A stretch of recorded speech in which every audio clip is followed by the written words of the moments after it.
रसूलुल्लाह सल्लल्लाहु अलैहि वसल्लम को उन लोगों से सख्त तकलीफ होती थी जो फजूल बातें करते हैं और बदगुमानियां और शकू शबात फैलाते हैं, जो लोगों के वकार को मजरूह और उनकी बद तक बेइज्जती करते हैं।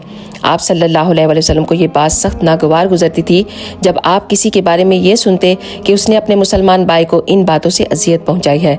हज़रत इब्ने अब्बास रज़ी अल्लाह ताला अन्हु इन लोगों के खिलाफ जो दूसरों पर बुख्तान बांधते हैं, रसूलुल्लाह सल्लल्लाहु अलैहि वसल्लम की नाराज़गी की कैफियत बयान करते हुए फरमाते हैं कि आप सल्लल्लाहु अलैहि वसल्लम ने खुतबा दिया जिसे कंवारी लड़कियों ने अपने कमरों में भी सुना कि ऐ लोगों जिन्होंने ईमान का कलमा ज़बान से अदा किया है लेकिन ईमान उनके दिल में दाखिल नहीं हुआ, मुसलमानों को अजियत ना पहुंचाओ और उनके ऐब को ज़ाहिर ना करो, क्योंकि जो कोई अपने मुसलमान भाई के ऐब की पर्दापोशी नहीं करता अल्लाह तबारक व तआला उसके ऐब को लोगों पर ज़ाहिर कर देता है, हाँ वो अंदरूनी खाना नहायत पोशीदा जगह पर ही क्यों ना किया गया हो।